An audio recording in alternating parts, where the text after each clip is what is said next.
there everyone! Today is my March TBR announcement video, so let's take a look at the books I'm going to read. There are a total of 4 books for this month. I think I found a pretty good sweet spot when it comes to reading. I know some people can read a lot of books in a month, but I get easily distracted, and sometimes I can read and sometimes I can't, and I'm a little scatterbrained when it comes to that. So depending on the contents of what I want to read for the month will depend on whether I read like 3 books or 4 books. In this case, it's going to be 4 books I'll be reading, so let's take a closer look at those. The first book is a continuation of my marathon read of Anne Rice's Vampire Chronicles, and that is Maknock the Devil. This is book 5 in the Vampire Chronicles, and with the first 4 books, I remembered a lot, you know, or at least enough to have certain feelings about the book that I knew going into it, whether I was already gonna pretty much like it or not like it.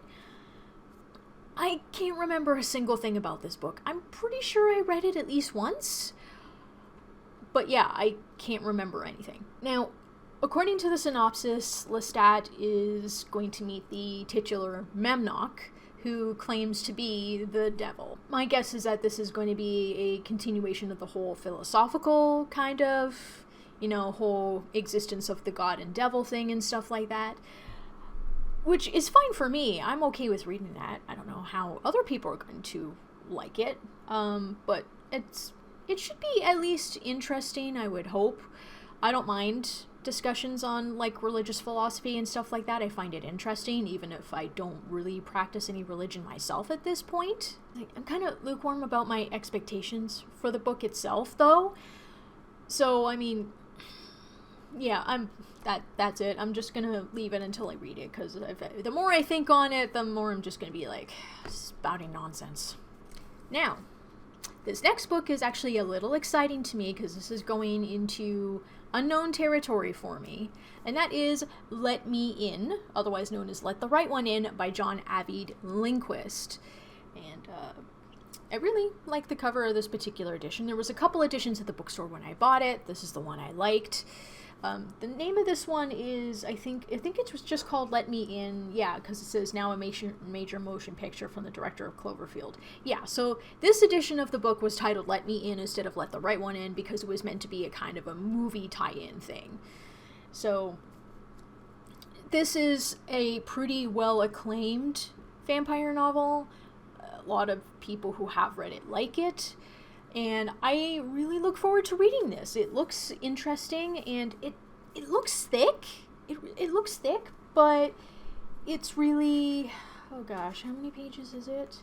Not counting the extras, there's only 472 pages.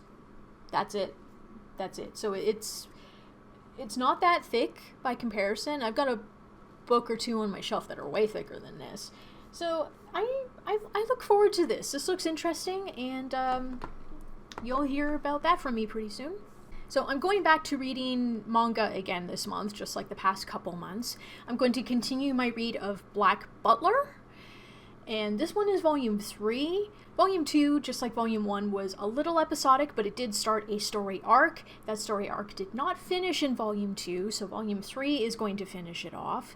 I don't remember too much, but I remember the story arc is kind of short. It's not that long, and hopefully it starts another story arc in this book as well, but I guess that will all depend on exactly how the first story arc finishes and whether there's any other episodic content in here.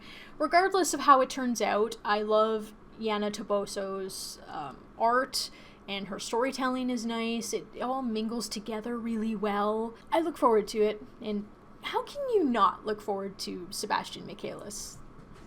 I mean, come on, look at this guy. He's like probably one of the most handsome anime manga characters that I remember in recent history. Now, I recently finished the prequel to Sailor Moon, codenamed Sailor V, which means I'm going into my reread of the main series with Sailor Moon Volume 1. And I'm full of nostalgia for this book. Just thinking about experiencing the art and all that. Like, I know I just experienced it with codename Sailor V, but just like sometimes I forget how incredible Sailor Moon is, art-wise and storyline-wise. Codename Sailor V reminded me of that. And looking at the cover and just flicking through it real quick, I'm like, yes, I am ready for this. I look forward to reading this. And I encourage anyone who hasn't read Sailor Moon to give it a shot because it is truly worthy of being a manga classic. It's not as character-driven, I think, as like the original 90s anime, because, you know, they had to, that series was going on the same time that the manga was still in production, so they had to do a lot of filler stuff in order to give Naoko Takeuchi time to create more chapters so they could advance the story. Sailor Moon Crystal is definitely much closer to the source material. It only deviates a little bit, and I think it's just to add maybe a couple of things that Takeuchi maybe wanted to add originally but wasn't able to or didn't think of it at the time, whatever. I look forward to reading through this again. It'll be fun. I love it. Really, I do. Okay, that is the 4 books I'm going to read in the month of May. That's Maknock the Devil by Anne Rice. That's Let Me In by John Advid Lindquist. Black Butler Volume 3 by Yana Toboso. And Sailor Moon Volume 1 by Naoko Takeuchi. Tell me what you think. What about your TBRs? What books are you planning on reading in the month of May? I would love to hear about it.